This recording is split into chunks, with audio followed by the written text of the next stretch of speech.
Class आज हम बात करेंगे काइंड्स ऑफ फ्रिक्शन के बारे में। फ्रिक्शन तीन टाइप्स के होते हैं। फर्स्ट है स्टैटिक फ्रिक्शन, सेकंड है स्लाइडिंग फ्रिक्शन और थर्ड इज रोलिंग फ्रिक्शन। तो पहले हम बात करते हैं स्टैटिक फ्रिक्शन की कि स्टैटिक फ्रिक्शन आखिर होता क्या है। आपको बता दूं कि फ्रिक्शन का मतलब होता है जब भी दो सरफेस आपस में मिलती हैं। अगर मैं इस बॉडी की बात करूं तो ये और ये सरफेस जब आपस में मिलती हैं तो फ्रिक्शन होता है। अभी तक आपने पढ़ा है कि जब बॉडी मूव करती है तो फिर एक फोर्स अपोज करता है because of the contact of the surface, जिसको आप फ्रिक्शन कहते हैं। बट अगर मैं आपसे ये पूछूं कि इस समय ये बॉडी इस सरफेस को टच कर रही है तो क्या इस समय इसमें कोई फ्रिक्शन है? आपका जवाब होना चाहिए हाँ, इस समय भी इसमें एक फ्रिक्शन लग रहा है क्योंकि इसकी ये सरफेस और ये वाली सरफेस टच हो रही हैं, और अगर इसकी सरफेस टच हो रही हैं तो फिर यहाँ पर एक फ्रिक्शन है और इस फ्रिक्शन का नाम है स्टैटिक फ्रिक्शन। अब आपसे एक सवाल कि अगर मुझे इस बॉडी को मूव करवाना है तो क्या मैं इस बॉडी को मूव करवा सकता हूँ? बिल्कुल करवा सकता हूँ अगर मैं इस पर फोर्स अप्लाई करूँ। तो चलिए मैं इस पर पहला फोर्स अप्लाई करता हूँ 1 न्यूटन का। 1 न्यूटन के फोर्स अप्लाई करने पर ये नहीं हिल रही है। 2 न्यूटन का force still not moving. 3 Newton मैं फोर्स बढ़ा रहा हूँ क्लास, अभी भी नहीं हो रहा है। अब क्लास जैसे ही मैंने 4 न्यूटन का फोर्स लगाया इसने मूव करना शुरू कर दिया। इसका मतलब 4 न्यूटन के फोर्स लगाने पर ये बॉडी मूव कर रही है। इसका मतलब हुआ कि जब 3 न्यूटन का फोर्स लगा था उस समय जो फ्रिक्शन था, जो स्टैटिक फ्रिक्शन था, जिस फ्रिक्शन को हम बोलेंगे स्टैटिक फ्रिक्शन, जो फोर्स लग रहा था वो स्टैटिक फ्रिक्शन के इक्वल लग रहा था। यानी कि 3 न्यूटन के फोर्स तक स्टैटिक फ्रिक्शन, जब आपने 1 न्यूटन का फोर्स लगाया आपका स्टैटिक फ्रिक्शन काम कर रहा था। जब आपने 2 न्यूटन का फोर्स अप्लाई किया तब भी स्टैटिक फ्रिक्शन और बढ़ गया। जब आपने 3 न्यूटन का फोर्स अप्लाई किया स्टैटिक फ्रिक्शन अपने मैक्सिमम पॉइंट पे पहुंच गया था। ये मैक्सिमम पॉइंट पर पहुंच गया था स्टैटिक फ्रिक्शन, और जैसे ही आपने 4 न्यूटन का फोर्स अप्लाई किया ये मूव करना शुरू किया। तो इसका मतलब 3 न्यूटन तक स्टैटिक फ्रिक्शन अपने मैक्सिमम पॉइंट तक पहुंच गया था। जैसे ही आपने इस स्टैटिक फ्रिक्शन के मैक्सिमम पॉइंट से ऊपर का फोर्स अप्लाई किया विच इज़ 4 न्यूटन, तो ये मूव करने लग गया। तो इसका मतलब ये हुआ क्लास कि जब भी आपका फोर्स स्टैटिक फ्रिक्शन को क्रॉस करेगा तो ये मूव करेगा, लेकिन उस फोर्स को क्रॉस करने तक आपको स्टैटिक फ्रिक्शन के अगेंस्ट लगातार फोर्स अप्लाई करना पड़ेगा, और ये फोर्स आपको धीरे धीरे बढ़ाते बढ़ाते इतना करना पड़ेगा कि वो स्टैटिक फ्रिक्शन को पार कर जाए। तो ध्यान रखिएगा, तो कोई भी बॉडी जो स्टेशनरी पोजीशन पे होती है उस पर स्टैटिक फ्रिक्शन होता है और आप उसको तब तक नहीं हिला सकते हैं जब तक आप स्टैटिक फ्रिक्शन के मैक्सिमम पॉइंट को पार न कर दें। तो जैसे जैसे आप फोर्स बढ़ा रहे थे आपका स्टैटिक फ्रिक्शन भी बढ़ रहा था। इसको एग्जांपल के थ्रू बताता हूँ आपको।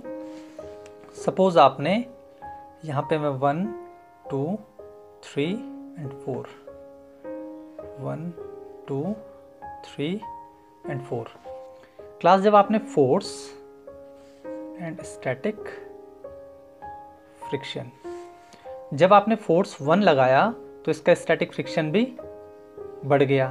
तो आप अगर 0 से शुरू करें तो आपका ये बढ़ा तो ये भी बढ़ा, आप यहाँ चले गए। जब आपका ये बढ़ा आपका ये भी बढ़ गया, आप यहाँ चले गए। जब आपका फोर्स 3 हो गया तब आपका स्टैटिक फ्रिक्शन भी 3 हो गया था जो मैक्सिमम था क्लास। इसके बाद आपका जैसे ही 4 हुआ आपका ये मूव करना शुरू कर दिया। तो ये आपका स्टैटिक फ्रिक्शन का मैक्सिमम पॉइंट था, ये आपका स्टैटिक फ्रिक्शन था। अब इसके बाद जैसे ही क्लास आपने इसको मूव करना शुरू करा, आपने एक चीज़ गौर करी होगी कि आपको अब कम फोर्स लगाना पड़ रहा है मूव करते हुए।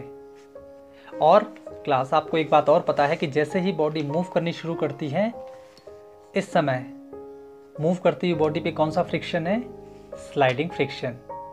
अब एक बात और आपसे, एक सवाल और, कि जब ये बॉडी मूव कर रही है तो उस समय स्लाइडिंग फ्रिक्शन काम कर रहा है, लेकिन क्या आपका फोर्स अभी भी 4 न्यूटन है? नहीं।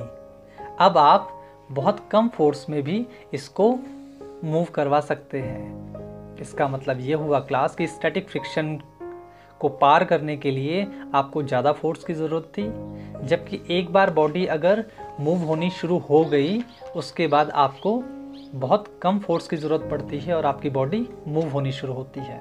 इसका बेस्ट एग्जांपल है क्लास कि अगर आपके घर में कोई सोफ़ा है या कोई भारी ऑब्जेक्ट है जिसको आपको अपनी जगह से हटाना है, तो शुरुआती जो फोर्स होता है वो बहुत ज़्यादा होता है, लेकिन एक बार अगर वो बॉडी मूव होनी शुरू हो गई तो आप बहुत कम फोर्स में उस बॉडी को मूव करवा सकते हैं। सो वहाँ पर होता है स्लाइडिंग फ्रिक्शन। का मतलब क्लास स्लाइडिंग फ्रिक्शन के लिए आपको कम फोर्स की ज़रूरत पड़ती है। Static friction is more than sliding friction. Obviously शुरुआती दौर में आपको मूव करने के लिए ज़्यादा फोर्स की ज़रूरत थी और एक बार अगर बॉडी मूव हो गई तो फिर आपको बहुत कम फोर्स की ज़रूरत पड़ती है बॉडी को मूव करने के लिए। प्रैक्टिकली आपने ये काम बहुत बार किया हुआ है। एक और फ्रिक्शन होता है class rolling friction. Rolling friction वहाँ होता है जहाँ आपके पास ऐसा ऑब्जेक्ट होता है जो रोल कर पाए, जैसे आपका टायर। तो एक बात बताएं, जब भी आप टायर की बात करते हैं तो उसका एक बहुत कम हिस्सा दूसरी सरफेस को टच करता है, और अगर इसका बहुत छोटा हिस्सा इस सरफेस को टच कर रहा है और ऊपर से ये मूविंग बॉडी है क्लास, ये आगे के लिए बढ़ रही है, तो हमेशा इसका एक छोटा सा हिस्सा इस सरफेस को टच करेगा, जिसके कारण फ्रिक्शन बहुत लेस होता है क्योंकि इसका बहुत कम हिस्सा इस सरफेस को टच कर रहा है। तो फिर इसीलिए जो आपका रोलिंग फ्रिक्शन होता है वो इन दोनों से कम होता है। और इसीलिए क्लास आपका भारी से भारी ऑब्जेक्ट हो, अगर उस पर टायर लगे हों तो फिर आप उसको इजीली मूव करवा सकते हो। तो ये सब कारण है रोलिंग फ्रिक्शन का। सो इसका मतलब क्लास स्टैटिक फ्रिक्शन में आपको ज़्यादा फोर्स लगाने की ज़रूरत पड़ती है कंपेयर टू स्लाइडिंग फ्रिक्शन। एक बार आपका फोर्स स्टैटिक फ्रिक्शन को पार कर जाए तो फिर स्लाइडिंग फ्रिक्शन के लिए आपको बहुत कम फोर्स की ज़रूरत पड़ती है। और अगर आपका वही ऑब्जेक्ट अगर इसमें टायर लग जाए क्लास, तो आप इसको बहुत कम फोर्स में भी रोल कर सकते हो। जैसे हमारे कार्स, लगेज बैग, इन सब को बहुत आसानी से हम बहुत कम फोर्स में अप्लाई करके ले जा सकते हैं एक जगह से दूसरी जगह। तो इसका मतलब rolling friction contain very least force. Class अगर आप ध्यान से इस टायर को देखें तो ये जो पॉइंट है जहाँ पर ये टायर इस सरफेस को टच कर रहा है, ये सिर्फ एक बार टच कर रहा है और आगे बढ़ जा रहा है, क्योंकि इसका बढ़ना आगे की तरफ है क्लास। तो इस टायर का कोई भी पॉइंट आप ले लें, वो इसको सिर्फ टच कर रहा है यहाँ पर, वो सिर्फ उसको यहाँ पर टच कर रहा है और आगे बढ़ जा रहा है। इसका मतलब देखा जाए तो हर पॉइंट एक बार टच करने के बाद आगे बढ़ जाता है। इसमें फ्रिक्शन बहुत कम होता है क्लास, क्योंकि इस टायर का हर एक पॉइंट, चाहे आप कोई सा भी पॉइंट ले लें, हर बार हर पॉइंट क्लास एक बार टच होने के बाद आगे बढ़ जाता है। और इस तरह से उस पर्टिकुलर पॉइंट पे बहुत कम फ्रिक्शन पैदा होता है, जिसको हम रोलिंग फ्रिक्शन कहते हैं। और बहुत कुछ देर के लिए, बहुत कम टाइम के लिए ये सरफेस को टच करता है, इसलिए इसमें फ्रिक्शन बहुत कम होता है।